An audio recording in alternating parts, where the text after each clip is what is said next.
और अब आपको सीधे लिए चलते हैं यूपी, जहां पर निर्वाचन आयोग प्रेस कॉन्फ्रेंस कर रहा है, सुनाएंगे।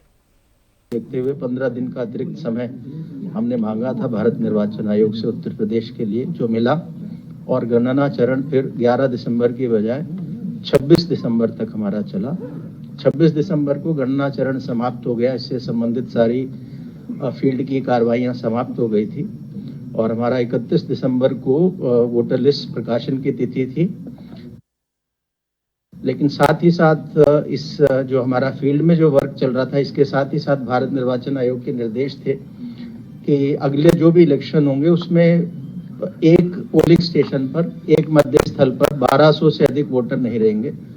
तो हमारे जो इससे पहले का एक स्टैंडर्ड था वो 1500 वोटर्स का था, तो काफी ऐसे मध्य स्थल थे जिनमें 1200 से अधिक वोटर थे। तो उसको हमने रैशनलाइज, एक संभाजन की प्रक्रिया है कि नए पोलिंग स्टेशन बनाएं, जहां अधिक मतदाता है उनको शिफ्ट करके नए पोलिंग स्टेशन पे ले जाएं।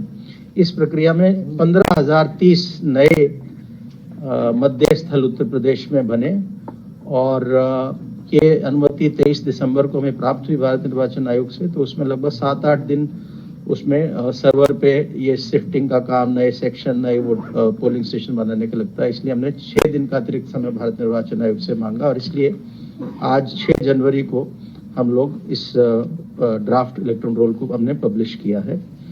और इसके जो मुख्य निष्कर्ष हैं कि हमारा इसका नेट रिजल्ट ये निकला कि जो 15,44,30,092 मतदाता थे, वो उनमें से जिनके गणना प्रपत्र जो रह रहे हैं उत्तर प्रदेश में, जीवित हैं, या तो स्वयं ने हस्ताक्षर करके दिया या उनके परिवार के किसी वयस्क सदस्य ने हस्ताक्षर करके दिया, वो गणना पत्र जो हमारे पास आए वो थे लगभग 12,55,00,000। एग्जैक्ट है 12,55,56,025। जो पुरानी, जो हमारी 27 अक्टूबर 2025 के मतदाता सूची के जितने मतदाता हैं उनका 81.30, 81.30%, यानी इतने हमें लोगों ने वापस साइन करके फॉर्म दिए कि हमारे नाम ड्राफ्ट में होने चाहिए। तो जो बचे, जिनके साइन करके नहीं आए, वो 18.70% है। और उसका जो ब्रेकअप है किन वजहों से वो फॉर्म्स नहीं आए, वो है कि जो मतदाता जिनके बारे में फील्ड की भ्रमण के बाद बीएलओ को ये सूचना प्राप्त हुई कि इनकी डेथ हो गई, ऐसे मृत मतदाता 46.23 लाख थे, जो 27 अक्टूबर 2025 की मतदाता सूची का 2.99% है। ये आपको हम डिटेल, हमारा प्रेस नोट में ये सारी डिटेल्स होंगी। सो इसलिए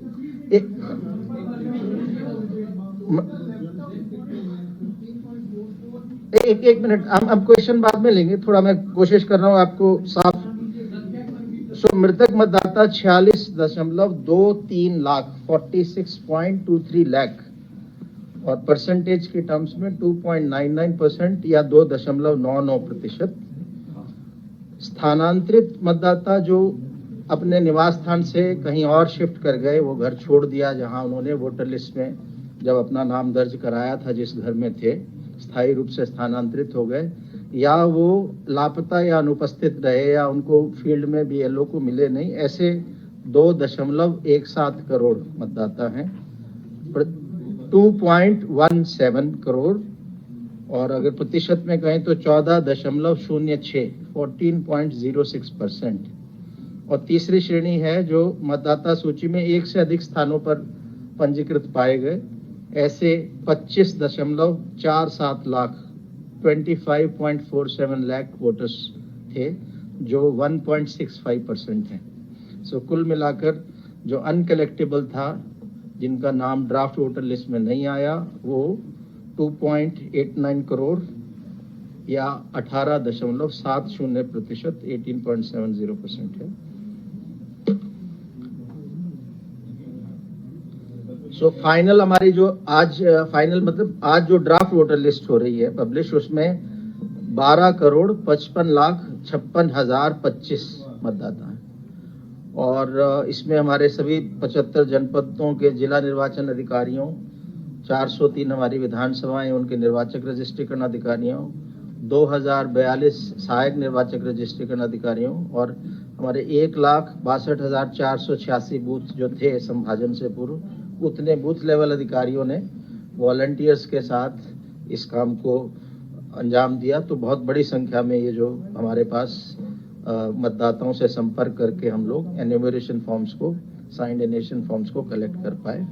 और इसमें राजनीतिक दलों द्वारा नियुक्त बूथ लेवल एजेंट्स BLA इनका भी सहयोग रहा। तो 5,76,611 बूथ लेवल एजेंट्स सभी मान्यता प्राप्त राजनीतिक दलों द्वारा दिए गए और इनकी भी सहायता हमने ली। अब आज जब हम आलेख्य प्रकाशन कर रहे हैं, ड्राफ्ट इलेक्टोरल रोल पब्लिश कर रहे हैं, तो उसके बाद 1 महीने की अवधि है जिसको हम दावा एवं आपत्ति अवधि बोलते हैं, क्लेम्स एंड ऑब्जेक्शंस पीरियड।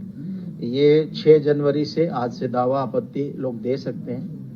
वो 6 फरवरी तक ये दावा आपत्ति का पीरियड रहेगा इस रिवीजन, इंटेंसिव रिवीजन में।